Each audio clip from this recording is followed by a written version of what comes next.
Hello and welcome दोस्तों, आप सबका बहुत बहुत स्वागत है आज के इस नए वीडियो में। अभी मौजूद है वो अजीम शख्सियत जिनको किसी पहचान की जरूरत नहीं है, संतोष महतो, जो कि रामगढ़ की कह सकते हैं कि राजनीति में एक तरह से सरगर्मी ला दिए हैं।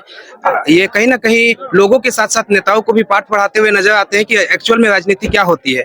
जब नेता अपने सोशल मीडिया पे एक दूसरे नेताओं की बुराई करते हुए नजर आते हैं, उस वक्त भी संतोष महतो धरना और कहीं ना कहीं किसी प्रकार के आंदोलन में बैठे हुए नजर आते हैं। जब जेल कैंप की कार्यकर्ताओं को लोग पूछते हैं कि संतोष महतो को कहाँ मिलेंगे, तो कार्यकर्ता ये बताते हुए नजर आते हैं कि देखो जहां धरना हो रहा होगा, देखो जहां आंदोलन हो रहा होगा, उसी जगह पे संतोष महतो नजर आते हैं। तो ये संतोष महतो का कहीं ना कहीं ये बेबाक मामला है। ये कह सकते हैं कि इनकी बेबाक आवाज की वजह से, इनकी सच्चाई की आवाज की वजह से आज इनके कायल, इनके लोग जो है लगातार बढ़ते चले जा रहे हैं और कहीं ना कहीं आज इनको पहचान का मोहताज नहीं रह गए हैं। आज के दौर में इस रामगढ़ की विधानसभा में कह सकते हैं कि एक विधायक का जिस तरह से पूछ होता है, एक विधायक का जिस तरह से कह सकते हैं कि बुलंदी होता है, उससे कहीं ज्यादा मुकाम संतोष महतो आज के दौर में लोकप्रियता हासिल कर चुके हैं। और उन्हीं से आज हम लोग बात करने वाले हैं, कुछ बातों को लेकर के बात करेंगे। अभी ये गोला कमता में मौजूद है, इन्हीं को लेकर के। जोहार दादा। जोहार, तमाम दर्शकों को जोहार। सबसे पहले बात ये बताइए दादा कि आज के दौर में जब नेता कहीं ना कहीं पे घर में बैठे बैठे सोशल मीडिया पे दूसरे नेताओं की चुगली करते हुए, दूसरे नेताओं को कहीं ना कहीं गलत और सही बताते हुए अपने आप को पॉपुलर करने की कोशिश करते हैं, उसी वक्त आपको लगातार धरना में देखा जाता है, कारण क्या है? देखिए, हम लोग प्रैक्टिकल पॉलिटिक्स पे भरोसा करते हैं। हम लोग कुछ भी बोल के और सेंसेशन फैला दिए, लाइक व्यू पाने के लिए कुछ भी अनर्गल बोल दिए, कुछ अपशब्द बोल दिए, किसी के लिए भड़काऊ भाषण दे दिया, ऐसा हमारा नहीं है। हम लोग कॉन्सेप्चुअल पॉलिटिक्स करते हैं, हम लोग समाधान की राजनीति करते हैं। हम लोग हमारा जो फर्स्ट और लास्ट प्रायोरिटी इस बात को लेकर होता है कि अगर कोई मजदूर हमारे पास आया है तो मजदूरी उनको कैसे कायम रखा जा सकता है, उनका नौकरी और नियोजन कैसे कायम रखा जा सकता है, हम लोग उसको फोकस करते हैं। ना कि उसको कुछ भी गोली दे दिए, कुछ भी भाषण दे दिए, कुछ दिलासा दे दिए और छुट्टी कर दिए। अगर कोई नौकरी से निकाला हुआ आदमी आता है तो हमारा लक्ष्य होता है कि उनको नौकरी दिलाएं। अगर कोई आदमी रोजगार खोजने के लिए हमारे पास आता है तो हमारा प्रयास होता है कि हम उसको रोजगार दिलाएं। हम समाधान की राजनीति करते हैं। हम सेंसेशन फैलाने का, लाइक व्यू सब्सक्राइब पाने के लिए और वायरल हो जाने के लिए हम लोग पॉलिटिक्स नहीं करते हैं। हमने पॉलिटिक्स को बतौर करियर चुना है। ये हमारा सपना है, हमारा ख्वाब है और हम लोग जीते हैं। ऑक्सीजन हम लोग को नहीं मिलेगा तो कुछ दिन के लिए जी लेंगे, लेकिन लोगों का अगर हम लोग भला नहीं करेंगे तो हम उस दिन खत्म हो जाएंगे। इस एम और इस पॉइंट ऑफ व्यू से हम लोग राजनीति करते हैं। तो बहुत अच्छी बात इन्होंने कहा है। इन बातों को सुन के यहाँ के जो ग्रामीण है वो ताली भी बजा रहे हैं। सही मायने में इनकी बातें होती है, ऐसे परफेक्ट वक्ता भी हैं और साथ ही साथ कहीं ना कहीं कानून और संविधान के अच्छे जानकार हैं। तो बात बात पे इन्होंने ये बताते हुए नजर आते हैं कि ये संविधान के आधारित नहीं है, ये संविधान के आधारित है, ये अनुच्छेद इतने में मौजूद है। तो दादा, आपकी क्वालिफिकेशन क्या है?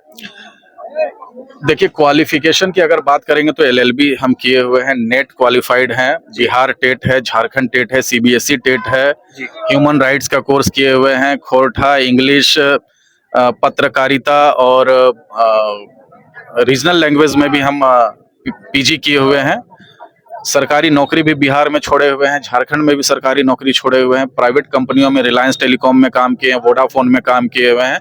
लेकिन जो मुख्य बात यह है, देखिए, शिक्षा अलग जगह है, चाहत दूसरी जगह है। हमारी चाहत है कि हमने जो भी ज्ञान हासिल किया है, जो हमने अध्ययन किया हुआ है, चाहे कानून का अध्ययन किया है, चाहे पॉलिटिकल साइंस का अध्ययन किया है, चाहे मोरल साइंस का अध्ययन किया है, जो साहित्य का अध्ययन किया है, या जो आम लोगों के जनजीवन को हमने अध्ययन किया है, हमारा यह हेतु है कि हमारे जीवन उनके बेटरमेंट के लिए, उनके विकास के लिए, उनके डेवलपमेंट के लिए, उनके समस्याओं को निदान करने के लिए हमारा जीवन लगे। इस पर्पज से हम लोग काम करते हैं।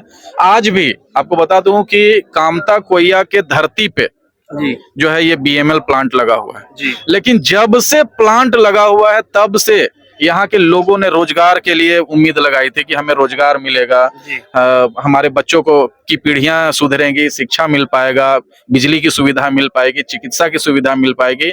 लेकिन जब से प्लांट कामता और कोया की धरती पे बैठा हुआ है तब से लगातार बीएमएल प्रबंधन वादा खिलाफी करते आया है, रैयतों के साथ धोखा करते आया है। जो यहाँ काम करते हैं उनको ना तो मिनिमम वेजेज दिया जाता है, ना उनको कोई नौकरी की सुरक्षा दी जा रही है। कभी आपका 2 बजे शिफ्ट है, पता चलता है कि 1 बजे आपको फोन करके बोल दिया जाता है कि भाई आपको नहीं आना है। बताइए, नौकरी करने का मतलब होता है कि लोग सुरक्षित महसूस करना चाहते हैं कि चलो हम बीएमएल में नौकरी करते हैं, अब हमारा 58 साल के लिए जीवन सुरक्षित हो गया।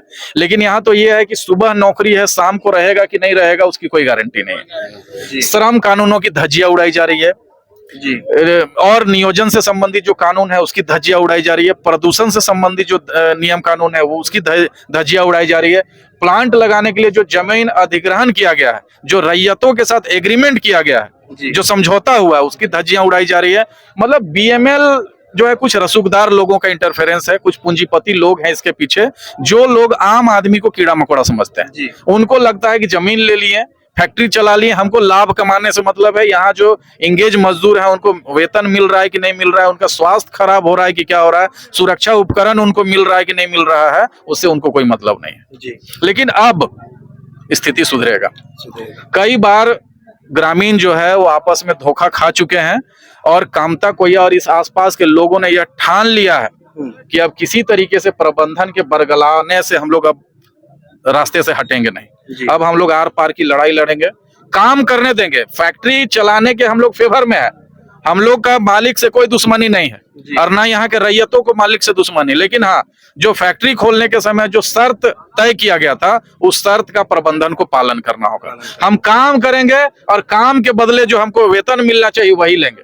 हमको ज्यादा का उम्मीद नहीं है प्रबंधन से, लेकिन आपने अगर हमको माली के रूप में रखा है, गार्ड के रूप में रखा है और ऑपरेटर के रूप में रखा है या जैसे भी रखा है, तो जो सरकारी मापदंड है, जो सरकार ने मानदेय तय किया हुआ है, जो मिनिमम वेजेस तय किया हुआ है वो आपको देना होगा।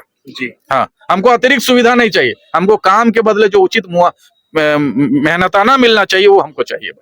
तो फैक्ट्री से रिलेटेड बहुत सारी बातों ने संतोष दा ने बताई। फैक्ट्री से रिलेटेड बातों में हम लोग आएंगे, लेकिन थोड़ा सा हम लोग और कुछ बातें इनसे जानना चाहते हैं, क्योंकि काफी दिनों से हम लोग देख रहे थे इनको। आज के दौर के हर एक युवा इनको फॉलो करने की कोशिश करता है और साथ ही साथ नेता मंत्री भी इनकी बातों को दोहराते हुए नजर आते हैं अपने भाषणों में। जो बात सबसे पहली बात यह है कि हर एक इंसान का राजनीतिक जीवन के साथ साथ व्यक्तिगत जीवन भी होता है। घर है, परिवार है, बीवी है, बच्चा है, बहुत सारी चीजें हैं। जब कोई इंसान, जब जैसे कि अभी संतोष दा ने बताया कि इनकी क्वालिफिकेशन क्या है, उसके आधार पर अगर ये कहीं पे काम करते हैं, लाख, 1.5 लाख, 2 लाख रुपया कमा करके नौकरी करके अपने घर पे ला सकते हैं, लेकिन उसके जगह पे ये राजनीतिक करते हुए नजर आते हैं और साथ ही साथ ये धरना और फैक्ट्री के बाहर हमेशा जो है वो बैठते हुए नजर आते हैं। आपको हम याद दिलाते हुए चले, जब आदिवासी 2 लड़कों की जब यहाँ पे पुलिस प्रशासन की जो है हत्या कर दी गई, या कह सकते हैं मौत हो गया, तो उस वक्त भी इनके सर पे लाठी पाया और अपना सर इन्होंने फुड़वाया। और जब आफ्ताब अंसारी का, जब कहने का मतलब है कि पुलिस के द्वारा इनकाउंटर किया गया या जिस भी मामले में उनका मौत हुआ, उस वक्त भी ये नजर आए। तो मेरे कहने का मतलब है आदिवासी के ख्याल में भी ये नजर आए और साथ ही साथ जो है जब मुस्लिम समुदाय की बात आई उस वक्त भी नजर आए। मेरा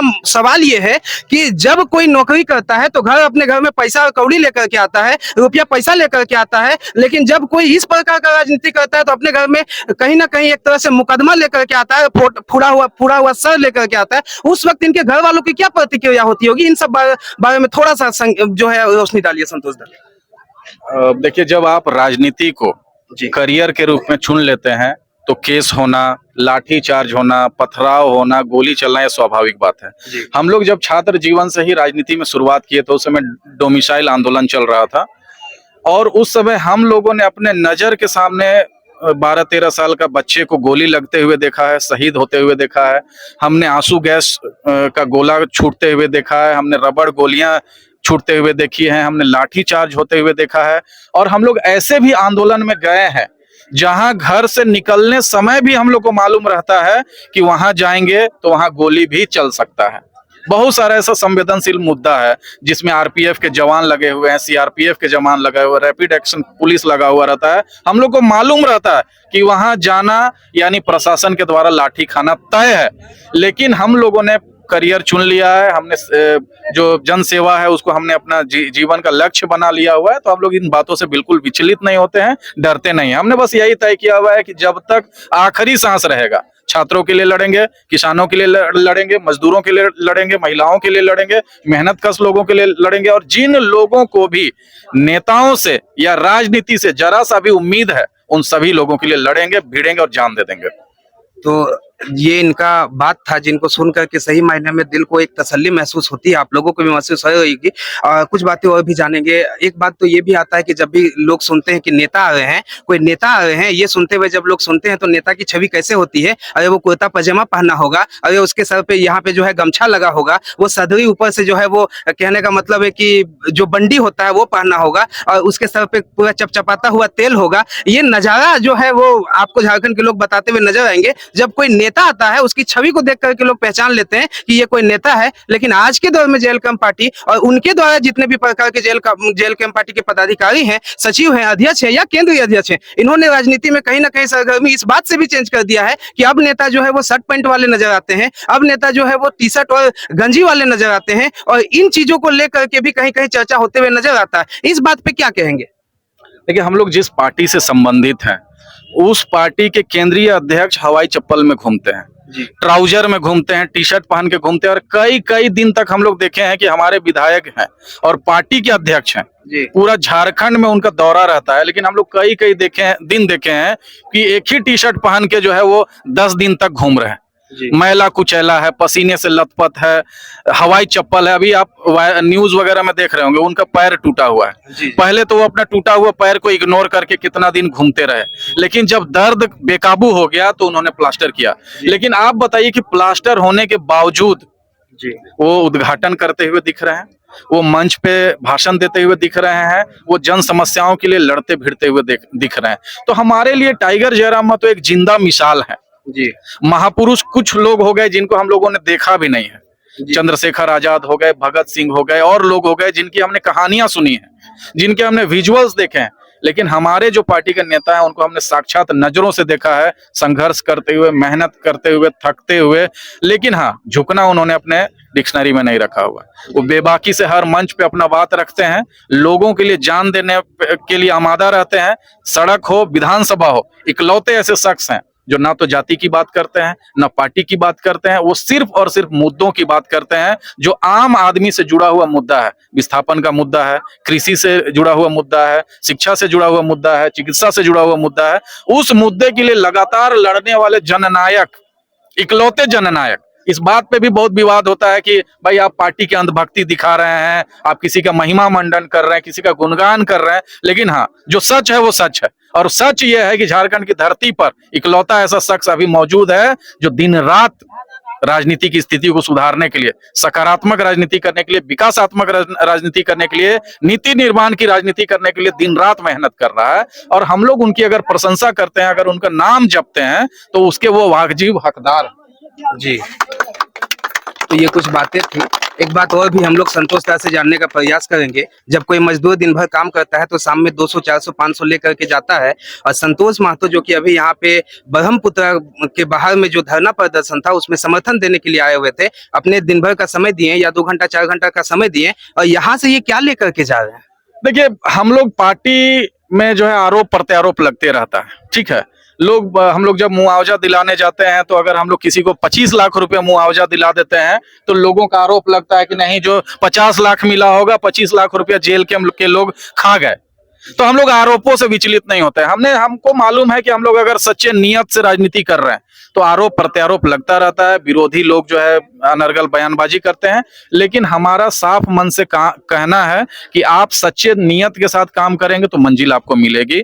लोगों का जो समर्थन हमारे पार्टी के लोगों के लिए जुटता है, जो लोग हम लोगों को भरोसे के नजर से देखते हैं, हम लोग के आने से लोगों की उम्मीदें बढ़ जाती है, उनके नजर में तेज आ जाता है। उसका वजह यह है कि हम लोग ईमानदार नेतागिरी करते हैं, हम लोग ईमानदार राजनीति करते हैं। राजनीति हम लोग जो है बदलाव के लिए राजनीति करते हैं। जो मजदूर हमारे पास आ रहे हैं उनकी हमसे क्या अपेक्षाएं हैं कि हम लोग उनके लिए लड़ेंगे, उनको उनका नौकरी सुरक्षित करवाएंगे, उनको न्याय दिलवाएंगे, ठीक है। उनका जो वाजिब मिनिमम वेजेज है, पीएफ है, ईएसआई है, रिटायरमेंट के बाद जो ग्रेजुटी है, पेंशन है, आश्रितों को नियोजन है, कोई मर जाते हैं तो उनको मुआवजा है, ये हमसे उम्मीद लेके लोग आते हैं, जुड़ते हैं। और अगर हम लोग उनको उस उम्मीद के पूरा नहीं कर पाएंगे तो उनको निराशा होगी ना। भाई, आपको नेता क्यों चुनते हैं? अगर लोग आपकी तरह बोलना जानते, आपकी तरह अगर पढ़ना जानते, आपकी तरह लिखना जानते, आपकी तरह कानून जानते, तो खुद लड़ लेते। लेकिन उम्मीद कह के आपको नेता मानते हैं, आपको स्वीकार करते हैं, तो आपकी नैतिक जिम्मेदारी होती है कि आप उनको न्याय दिलाएं। जी, तो बहुत बहुत धन्यवाद। ये संतोष महतो थे, इन्होंने बहुत सारी बातों को हम लोगों से रखा है, और यहाँ पे ये बताते हुए नजर आए हैं कि हम 200, 400, 500 या 1000 रुपया लेकर के तो नहीं जा रहे दिन भर का भाड़ा, लेकिन कहीं ना कहीं लोगों का स्नेह लेकर के जा रहे हैं, कहीं ना कहीं लोगों का आशीर्वाद लेकर के जा रहे हैं। एक बस आखिरी सवाल संतोष दा, अभी यहाँ से जो आप जा रहे हैं तो किस वार्ता के साथ जा रहे हैं, कंपनी के साथ क्या किन बातों पर सहमति हुई? बस लास्ट सवाल। देखिए, बीएमएल के तमाम मजदूर साथियों के सामने हमने लेबर सुपरिटेंडेंट को आज फिजिकली खड़ा कर दिया। और यहाँ से लेबर सुपरिटेंडेंट ने लोगों को आश्वासन दिया है कि श्रम कानून के तहत, श्रम अधीक्षक के अधिकार क्षेत्र के तहत जो भी चीजें होंगी उसको वो लागू करवाएंगे और नियम पूर्वक हम लोग जो है आंदोलन को आगे भी बढ़ाएंगे। और यहाँ के जो रैयत हैं, यहाँ के जो विस्थापित हैं, जो यहाँ 15 साल से काम कर रहे हैं, 20 साल से काम कर रहे हैं, उन लोगों को जो नौकरी से निकाल दिया जा रहा है या पैसे नहीं दिए जा रहे हैं या पेंशन नहीं दिया जा रहा है या ग्रेजुइटी नहीं दिया जा रहा है, उससे संबंधित जितना भी मामला है, लेबर सुपरिटेंडेंट ने अपने जुबानी आके सबके सामने सार्वजनिक रूप से कह दिया है कि कोई भी श्रम कानून का उल्लंघन नहीं होने देंगे। जी। कल हम लोग यहाँ के लोगों का एक 20-25 लोगों का एक कमिटी बनाने का बात है और जो यहाँ की मुद्दे हैं उसको हम लोग कल प्रॉपर तरीके से ड्राफ्ट करेंगे। आज हमने एक संकल्प भी लिया है कि जितने लोग हैं हम लोग मजबूती से एकजुट होकर प्रबंधन के जो शोषण है, जो हकमारी है, उसके खिलाफ हम लोग आंदोलन करेंगे। जी, बहुत बहुत धन्यवाद। ये संतोष महतो थे जिन्होंने अपनी बातों को बेबाक तरीके से रखा है। आप लोगों को अगर समझ में आया तो आप वीडियो को लाइक, कमेंट और शेयर जरूर कीजिएगा।